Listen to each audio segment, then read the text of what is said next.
মনে হচ্ছে আপনার আর কোনো প্র্যাকটিস করার প্রয়োজন নেই স্যার। এখনো আপনার নিশানা একদম পাক্কা আছে। হ্যাঁ ঠিক আছে, ইটস ওকে। নকুলকে যেদিন আপনি গুলি করেছিলেন সেদিন থেকে আপনি এখনো আপসেট স্যার। কিন্তু স্যার আপনি বলেন যে একজন সিআইডি অফিসারের নিজের ডিউটি নিয়েই ভাবা উচিত, ব্যাস। আর এমনিতেও নকুল তো একটা ক্রিমিনাল স্যার। হ্যাঁ অভিজিৎ, নকুল একজন ক্রিমিনাল হলেও আসলে ও তো আমার ছেলেও। স্যার আমরা বুঝতে পারছি যে একজন বাবার মনে কি হচ্ছে, কিন্তু স্যার নকুল বেঁচে আছে, ওর কিচ্ছু হয়নি। তুমি কি করে জানলে যে নকুল বেঁচে আছে? ও আপনাকে চিঠি পাঠাচ্ছে, গুলি পাঠাচ্ছে, যেটা দিয়ে আপনি ওকে মেরেছিলেন। ও এইসব পাঠাচ্ছে, তার মানে তুমি হলো কিছু যে জানো না দয়া। যে চিঠিগুলো পেয়েছি সেগুলো নকুলের লেখা নয়, ওগুলো আসলে অন্য কেউ লিখছে। অন্য কেউ লিখছে? নকুল লেখেনি ওগুলো? না, কারণ নকুল হয়তো সত্যিই মারা গেছে। ও হয়তো চিরকালের মতন আমাকে ছেড়ে চলে গেছে, কিন্তু ওর মৃত্যুর সুযোগ হয়তো অন্য কেউ নিচ্ছে। কিন্তু স্যার আপনাকে নকল চিঠি পাঠিয়ে অন্য কারো কি লাভ হতে পারে স্যার? কি জানি সে কি চাইছে।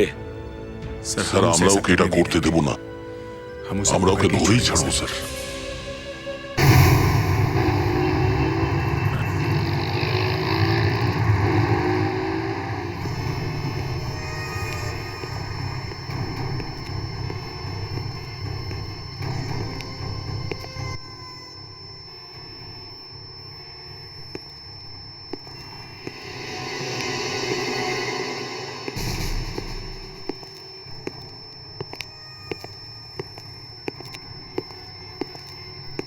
জুতো দেখে তো মনে হচ্ছে না এই মহিলা।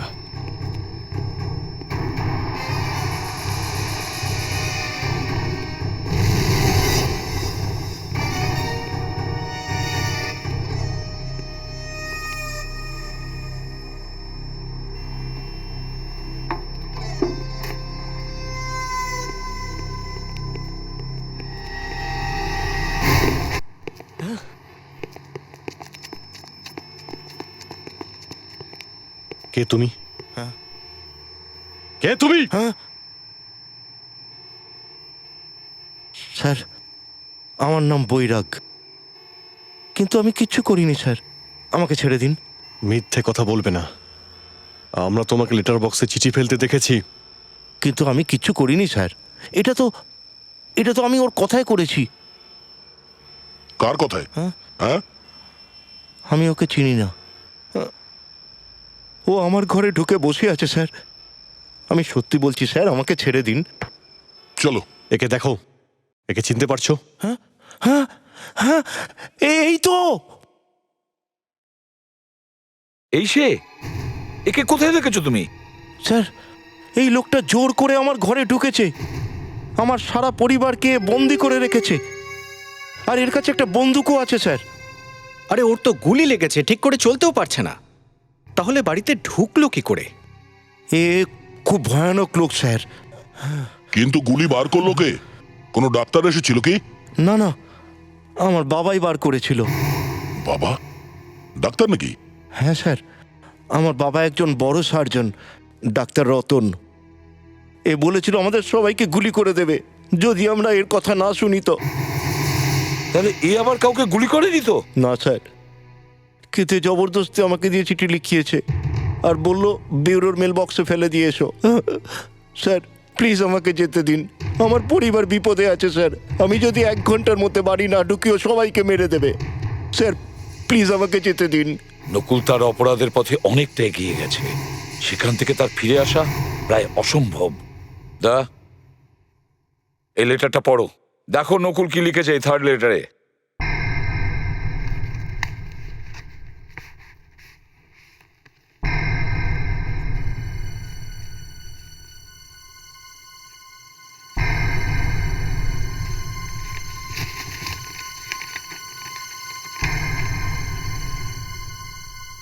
বাবা আপনি যে 3টে গুলি আমাকে মেরেছিলেন তার মধ্যে 2টি তো আমি আগেই পাঠিয়ে দিয়েছি।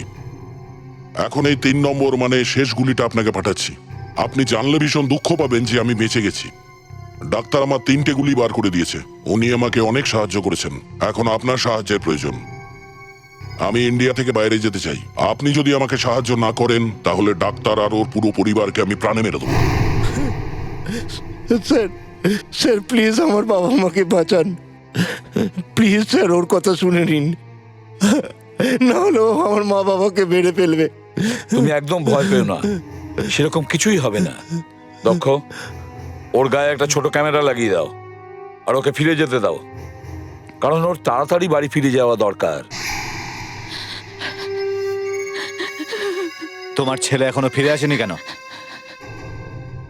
ও আবার ঠকালো না তো? হ্যাঁ, না না, ও এমন করতে পারে না। ও এসে যাবে। আমার মনে হয় না ও আসবে। তুমি যখন ব্যুরোতে লেটার দিতে গেছিলে তখন তুমি 25 মিনিটে ফেরত চলে এসেছিলে, তাহলে ও আসছে না কেন? হ্যাঁ, আমি বললাম না আপনাকে, ও ঠিক এসে যাবে। যা যা বলেছো তুমি তাই তো করেছে ও। দয়া করেছো আমার ওপর? হ্যাঁ, দয়া করেছো আমার ওপর? তোমার জীবন বাঁচিয়েছে। 3টে গুলি না বার করলে তুমি এই বন্দুক ওঠাতে পারতে না। যদি ও 5 মিনিটের মধ্যে ফেরত না আসে তাহলে আমি তোমার বউকে গুলি করে দেবো। না না, ওকে ওকে কিছু করবেন না। যদি চান আমাকে গুলি মারুন।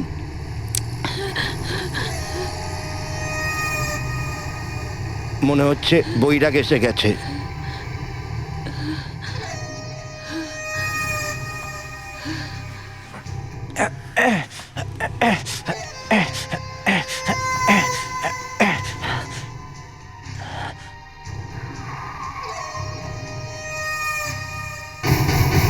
শোনো,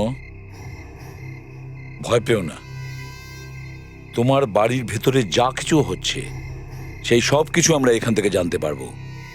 তোমার গায়ে যে ক্যামেরাটা লাগানো হয়েছে সেটাই আমাদের সব কিছু দেখাবে।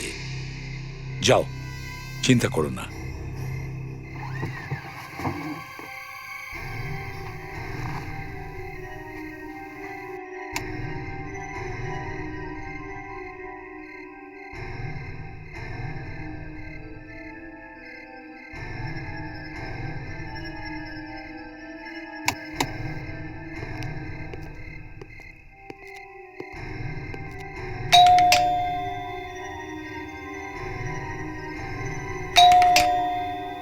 কেউ খুলছে না কেন দরজা? মা, মা, বাবা, কোথায় চলে গেল সবাই?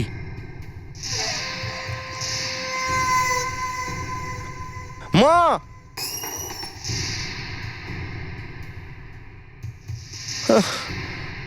মা, বাবা,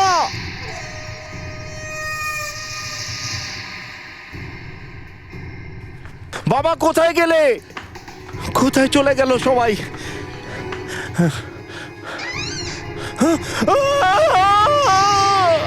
মাই গড, মনে হচ্ছে নকুল জেনে গেছে যে আমরা এসে গেছি। হয়তো মেরে দিয়েছে ওদের। Let's go.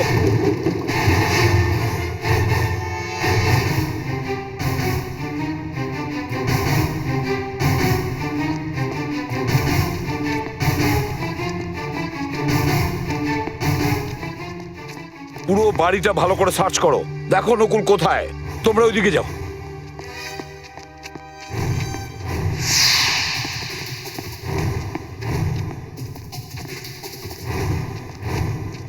মাই গড,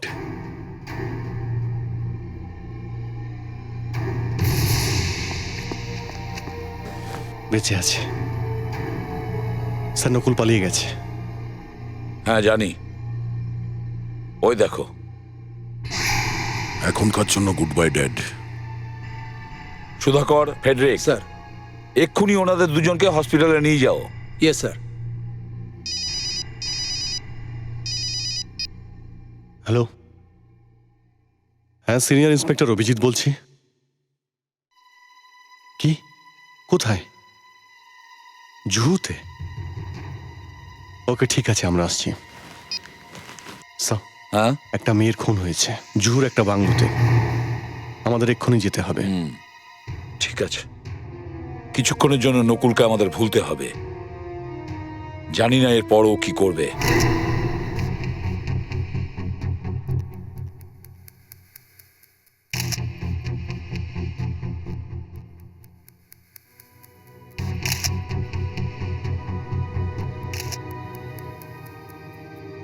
এসব হলো কিভাবে? হ্যাঁ, স্যার আমার বাবা মা লোনাভালা গেছেন, আমি বাড়িতে একা ছিলাম, এই জন্য আমি আমার সব বন্ধুদের এখানে ডেকে নিয়েছিলাম। স্যার আমরা বুঝতে পারিনি রাহুলের বাড়িতে এসে আমরা সবাই সমস্যায় পড়ে যাব। আমি জিজ্ঞেস করছি ওই মেয়েটি খুন হলো কিভাবে? কি হয়েছিল এখানে? স্যার 11টা অবধি সব কিছু ঠিকঠাক ছিল, তারপর আমাদের একঘেয়ে লাগছিল, তাই আমরা ভাবলাম কোনো গেম খেলা যাক। গেম? এত রাতে তোমরা কোন গেম খেলছিলে? স্যার হুডানিট। হুডানেট? সেটা আবার কিরকম গেম? স্যার, এই গেমে প্রত্যেকের নামে একটা চিরকুট রাখা হয়। একটা চিরকুটে মৃত ব্যক্তির নাম লেখা হয়, আর একটা চিরকুটে খুনির। আর স্যার যে ওই পুলিশের চিরকুট পায়, ও খুনিকে খোঁজে। আর স্যার তারপর আমরা সবাই আলাদা আলাদা লুকিয়ে গেছিলাম স্যার।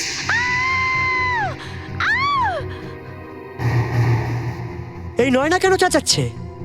ওর নাম ছিল নাকি মৃত ব্যক্তির? না, তাহলে ও কেন চেল্লাচ্ছিল? নিশ্চয়ই কোনো গন্ডগোল আছে। হ্যাঁ হ্যাঁ।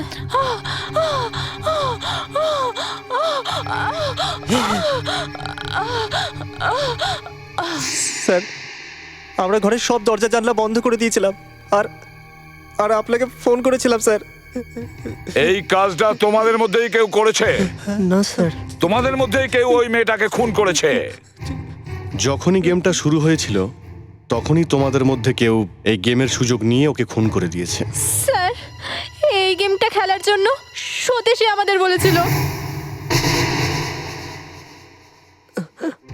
একটা কথা বলো, এরকম একটা ভয়ঙ্কর খেলার কথা তোমার মাথায় এলো কি করে?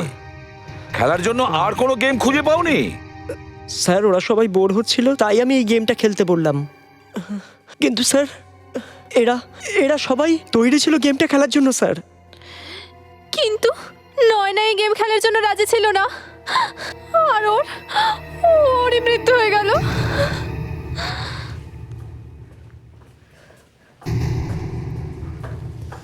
যখনই এই মেয়েটার খুন হয় তখন শুধু তোমরাই তো এখানে ছিলে, তাই না? হ্যাঁ স্যার। বাইরে থেকে আর কেউ আসেনি? না স্যার। মানেটা একদম পরিষ্কার যে খুনটা তোমাদের মধ্যেই কেউ করেছে। তাড়াতাড়ি বলো, কে খুন করেছে? বলো, কে খুন করেছে? স্যার স্যার আমরা বিশ্বাস করুন, আমরা কিছু করিনি স্যার, না হলে আমরা কেন ফোন করে আপনাদের ডাকবো স্যার? সেটাও জেনে যাব।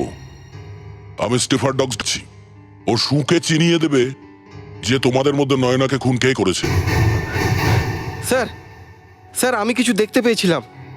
দেখতে পেয়েছিলে? কি দেখতে পেয়েছিলে? স্যার আমি রান্নাঘরে লুকিয়েছিলাম, তখন হঠাৎই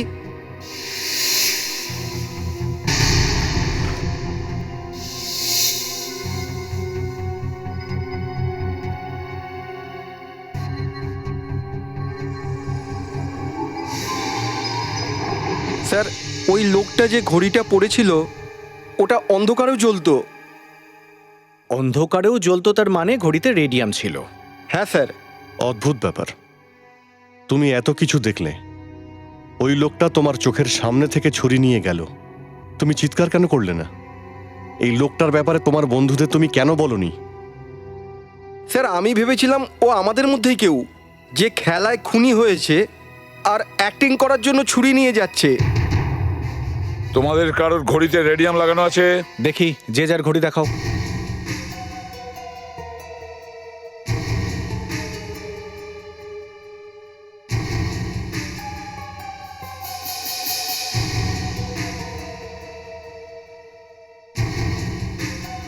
না স্যার, এদের মধ্যে কারোর ঘড়িতেই রেডিয়াম লাগানো নেই। খুনি খুবই চালাক, ওই ঘড়িটাও নিশ্চয়ই কোথাও ফেলে দিয়েছে। খুনি এদের মধ্যেই কেউ একজন, আর ঘড়িটাও এখানেই কোথাও আছে।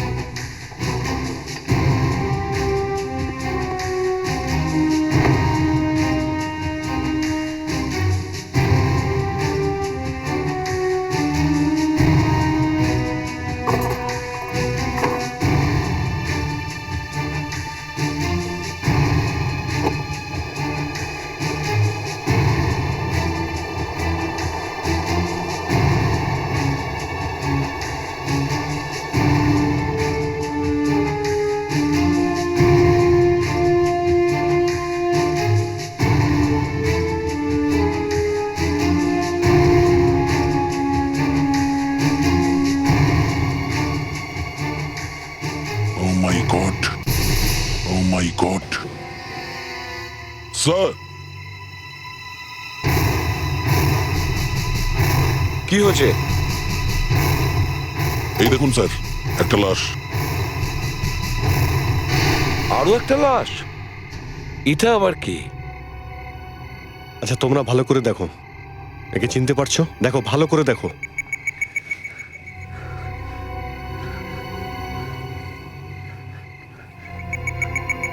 না না না স্যার, আমরা তো একে কখনো দেখিনি স্যার। গল্পে তো একদম পুরো নতুন মোড় এসে গেল। আমাদের তো মনে হচ্ছিল খুনি এদের মধ্যে কেউ। কিন্তু স্যার, ব্যাপারটা তো অন্যরকম লাগছে। এখানে দুটো খুন হয়েছে, আর এদের মধ্যে তো কেউই একে চেনে না। এই লোকটা ঠিক কে? এখানে কেন এসেছিল আর কে মারলো একে? স্যার, আঘাতের তো কোনো চিহ্ন দেখতে পাচ্ছি না, তাহলে মারা গেল কি করে? হ্যাঁ, জামা কাপড়েও সামান্য রক্ত লেগে আছে। আঘাতটা হয়তো ভেতরে আছে। স্যার এই দেখুন, ছুরির ক্ষত। একেও ছুরি দিয়ে মারা হয়েছে স্যার। কিন্তু স্যার, এর কাপড়ে ছুরির কোনো চিহ্নই নেই স্যার। আর যেখানে ছুরি মারা হয়েছে সেখানে কাপড় ছেঁড়াও নেই স্যার। এই দেখুন। তার মানে হলো খুনি ওকে ছুরি দিয়ে মারার পর জামাটা পুড়িয়েছে। আর খুব তাড়াতাড়ি পরানো হয়েছিল, ওর মাপেরও নয়। এই দেখো প্যান্টটা দেখো, প্যান্টটা অনেকটাই বড়, আর জ্যাকেটটাও অনেক বড় মনে হচ্ছে। এই খুন কে করতে পারে?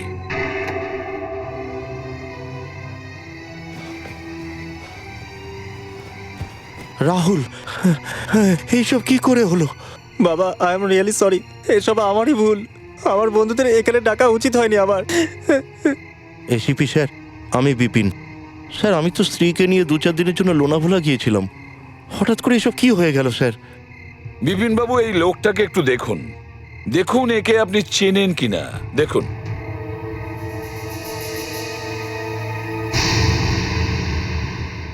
না, আমি একে আগে কোনোদিন দেখিনি। হয়তো আপনার ওয়াইফ চিনতে পারে। আপনি প্লিজ একটু দেখুন।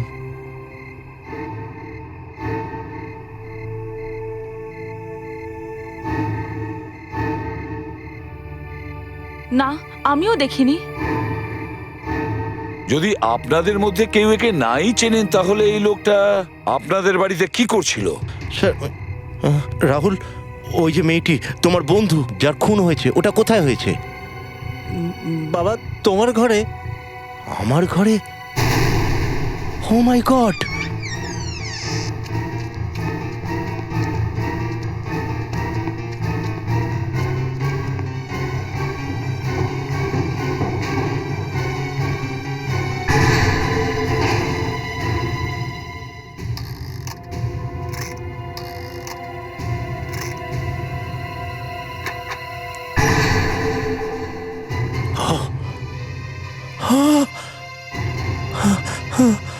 এই না, এটা হতে পারে না।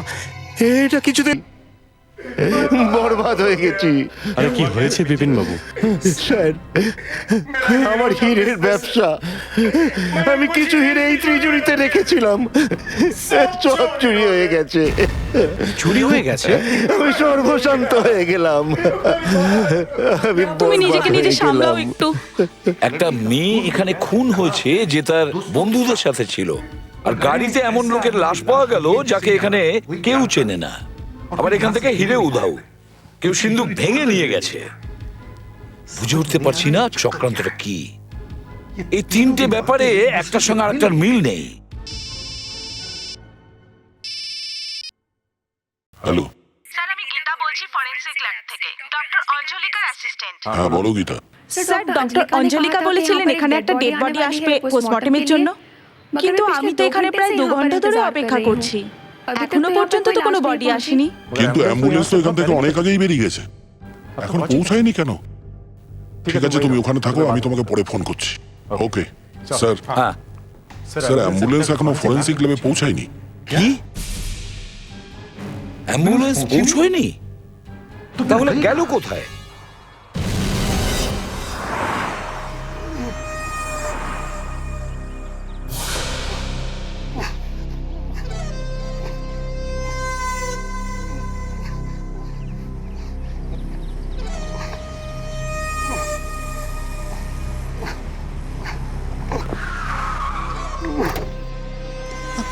হলো দাদা? কি হয়েছে? সিআইডি সিআইডিকে ডাকুন।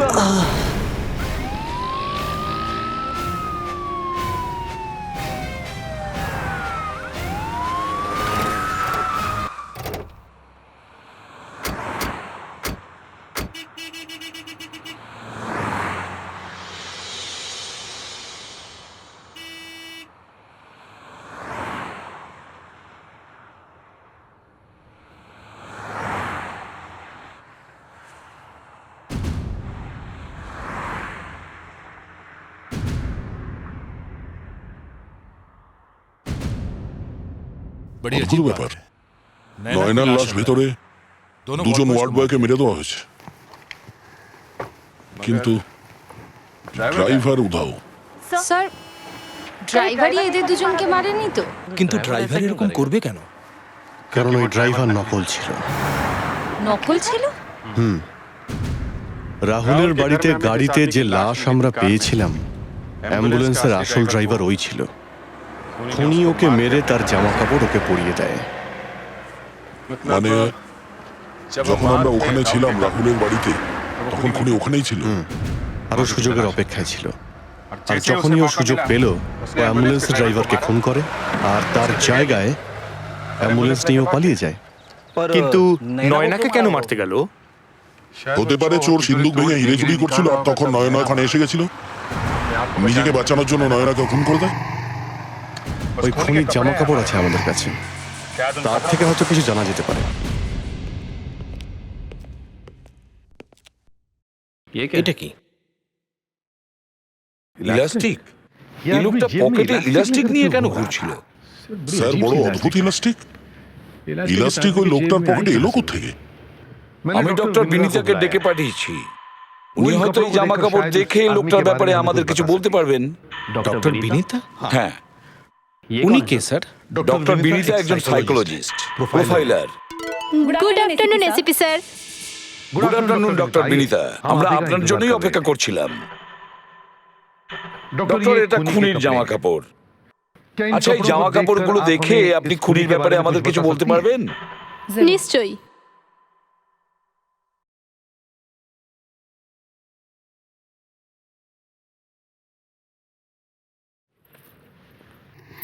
ডক্টর, আপনি কি শুধু জামা কাপড় দেখে ওই খুনির ব্যাপারে সবকিছু বলতে পারবেন? সবকিছু তো নয়, কিন্তু অনেক কিছুই বলতে পারি। এটা কি কোনো অ্যাস্ট্রোলজি নাকি? না না, এটা একটা সায়েন্স।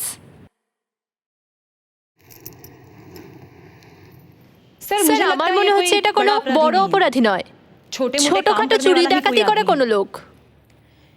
এর কাছে খুব বেশি টাকা থাকে না, কিন্তু এই বড় লোক হওয়ার স্বপ্ন সব সময় দেখে।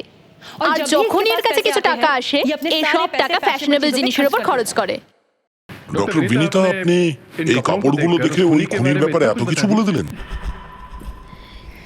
এই কাপড়গুলোকে ভালো করে দেখুন।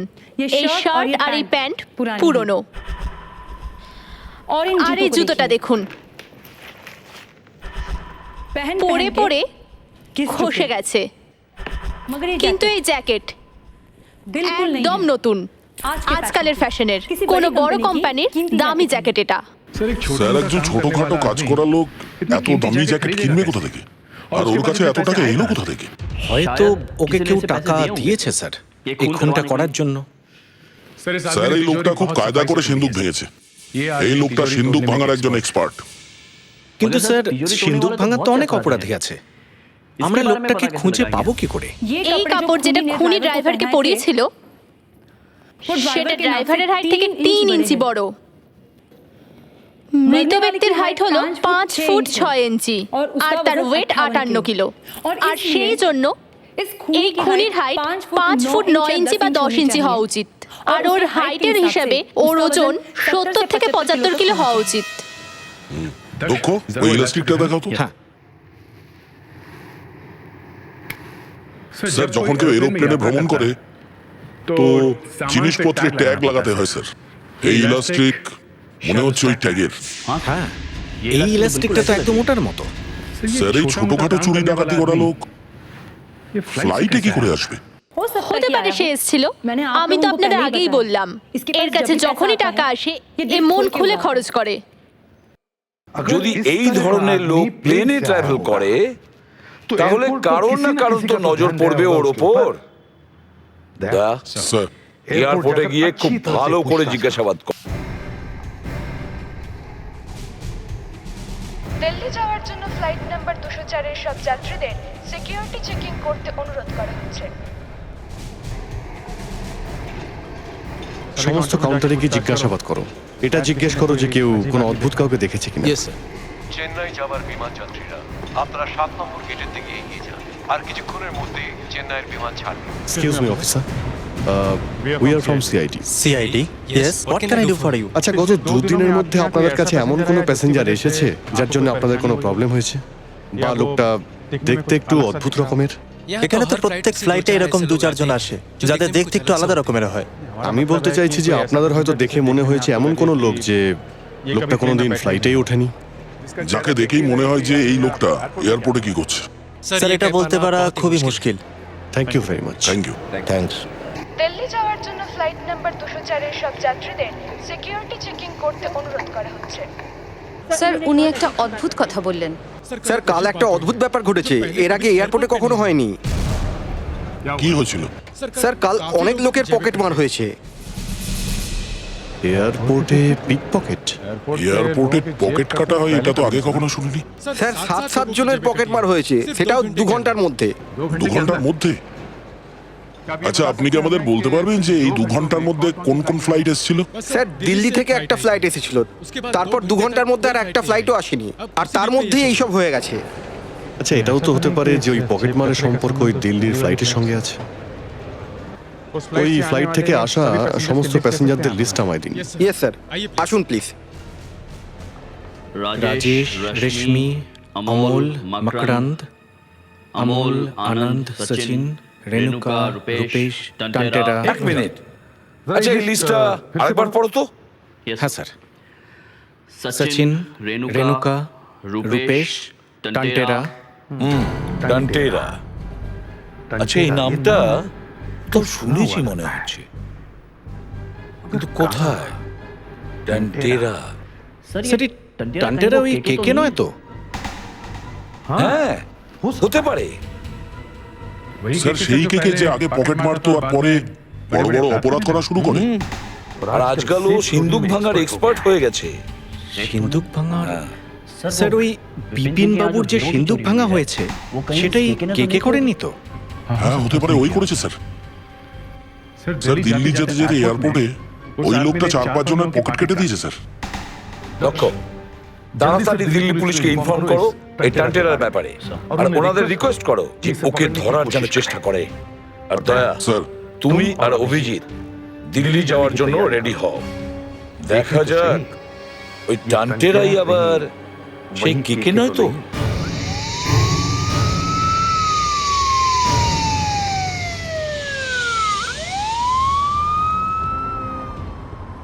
এমন লোকের ওপর তো আমরা সবসময় নজর রাখি স্যার। আচ্ছা ইন্সপেক্টর, এই টান্টেরা লোকটা কিরকম? এ খুব বড় অপরাধী নয় স্যার, এই ধরুন ছোটখাটো কাজ করার লোক। বেশি টাকা থাকে না ওর কাছে, কিন্তু যখনই ওর কাছে টাকা থাকে স্যার খুব খরচা করে। আজকাল কি করছে এই ট্যান্টেরা? কিছুদিন ধরে চুপচাপ বসে আছে, কোনো রিপোর্ট নেই এখন ওর। কে ভাই, 1 মিনিট।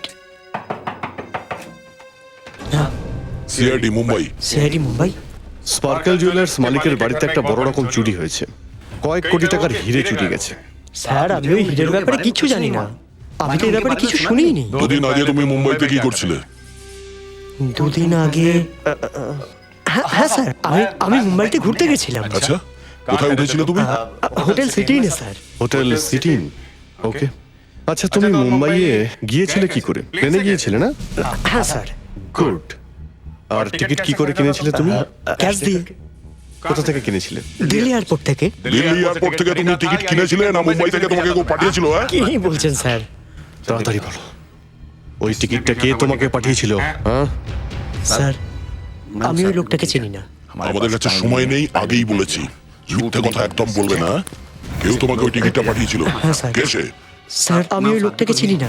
ও আমাকে ফোন করেছিল, বললো কিছু কাজ আছে, তুমি মুম্বাই চলে এসো। কি কাজ ছিল? ওই স্পার্কেল জুয়েলার্স আছে না স্যার, ওখানে চুরি করার জন্য। আর ওই লোকটা কে ছিল তুই কিন্তু এখনো সেটা বললি না। স্যার ওই লোকটা আমাকে নিজের ব্যাপারে কিচ্ছু বলেনি। আমি শুধু 5 মিনিটের জন্য দেখা করেছিলাম মুম্বাইয়ের ওই হোটেলে। তাহলে তুই লোকটাকে একদমই চিনিস না, হ্যাঁ? আর তাও তুই ওর জন্য কাজ করতে রাজি হয়ে গিয়েছিলি? আমাদের বিজনেস এরকমই হয় স্যার। মেয়েটাকে খুন কে করেছিল? খুন? না স্যার, আমি কিচ্ছু জানি না। ঠিক আছে, তুমি আমাদের সঙ্গে মুম্বাই চলো, ওই হোটেলটা দেখাও যেখানে তুমি উঠেছিলে আর ওই লোকটার সঙ্গে দেখা করেছিলে। ঠিক আছে, চলো। হ্যাঁ স্যার, এটাই, এখানেই।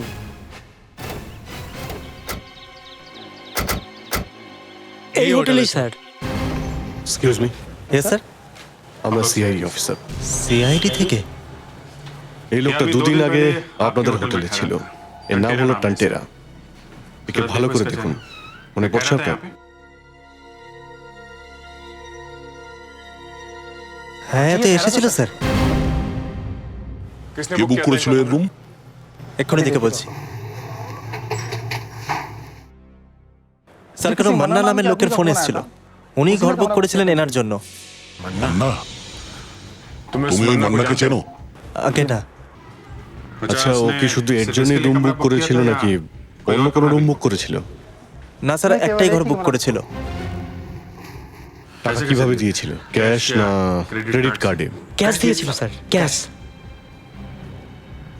দয়া, আমার তো মনে হচ্ছে এই মান্না যে এর জন্য রুম বুক করেছিল আর যে ওর সঙ্গে হোটেলে দেখা করতে আসে সে একই লোক। হ্যাঁ, আর যদি এরা দুজন এক নাও হয় তাহলেও এদের মধ্যে নিশ্চয়ই কোনো কানেকশন আছে। টান্টেরা, ওই লোকটাকে শুধু তুমি দেখেছো। ওর স্কেচ বানাতে আমাদের সাহায্য করো। আমি স্যার?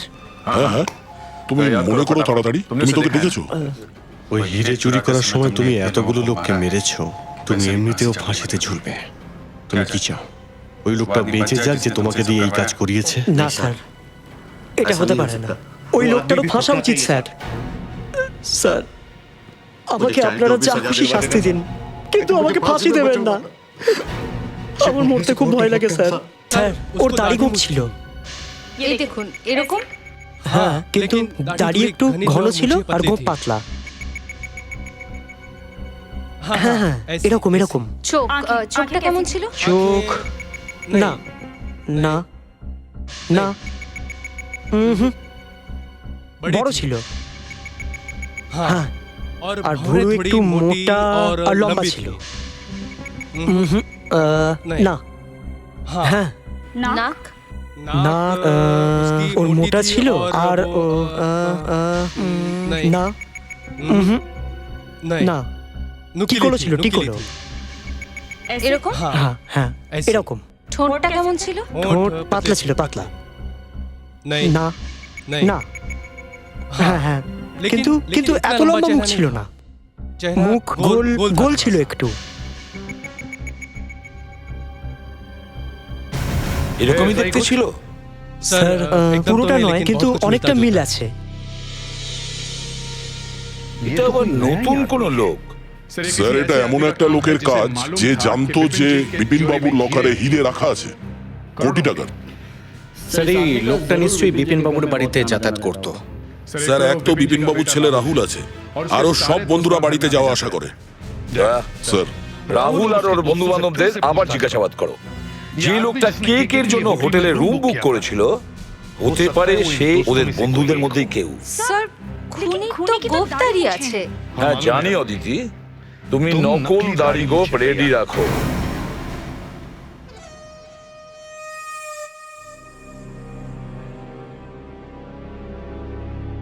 এসিপি স্যার, হিরেটা তো খুঁজে পেলেন না, এদিকে দাড়ি আর গোঁফ নিয়ে পড়ে আছেন।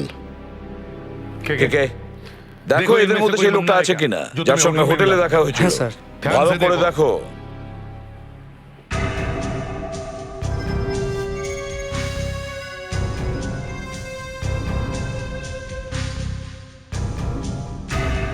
না স্যার, এদের মধ্যে তো কেউ নয়। দেখলেন দেখলেন, আমি বলেছিলাম তো এই বাচ্চারা কিচ্ছু করেনি। বিপিন বাবু, এখনো কাজ শেষ হয়নি, বুঝেছেন? স্যার, এদের প্রত্যেকের মুখে দাড়ি গোঁফ লাগাও। এবার তো বাড়াবাড়ি হচ্ছে। এসিপির মাথা খারাপ হয়ে গেছে। চুপচাপ দাঁড়িয়ে থাকো, বুঝলে? মাথার চেক আপও হবে পরে, আগে শুধু মুখ দেখতে হবে। স্যার হয়ে গেছে। কে কে? হ্যাঁ স্যার। এবার দেখো, ভালো করে দেখো।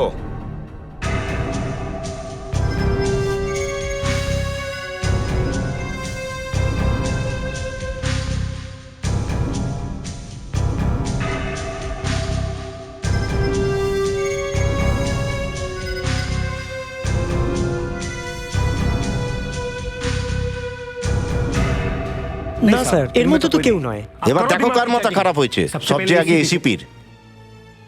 সত্যি আমার মাথায় কিছু ঢুকছে না, বুঝে উঠতে পারছি না কি হয়েছে। বোঝবার জন্য যথেষ্ট পরিশ্রম করতে হয়। খুনি গাছের ফল নয়, যখন চাইলাম পেরে নিলাম। আর মাথা মোটারা এটাও বোঝে না যে ঠিক ডিটেকশন কাকে বলে। দয়া, স্যার, বিপিন বাবুকে দাড়ি গোপ লাগাও। এটা কি বলছেন আপনি? হ্যাঁ, কি বলবো, কান্না পাচ্ছে আপনাদের কাজকর্ম দেখে। হাতরে বেড়াচ্ছেন আপনারা ডিটেকশন করতে গিয়ে। আপনি যদি আপনার মুখটা বন্ধ করেন, তাহলে আপনার এই সুন্দর মুখে আমি দাড়ি গোপটা লাগিয়ে দিই। হ্যাঁ,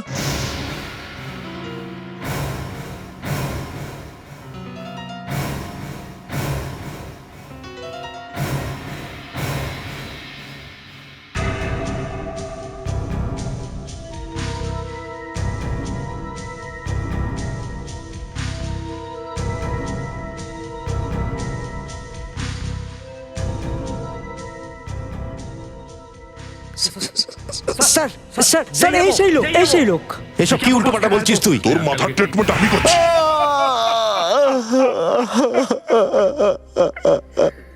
আমার ব্যবসা খারাপ হয়ে গিয়েছিল।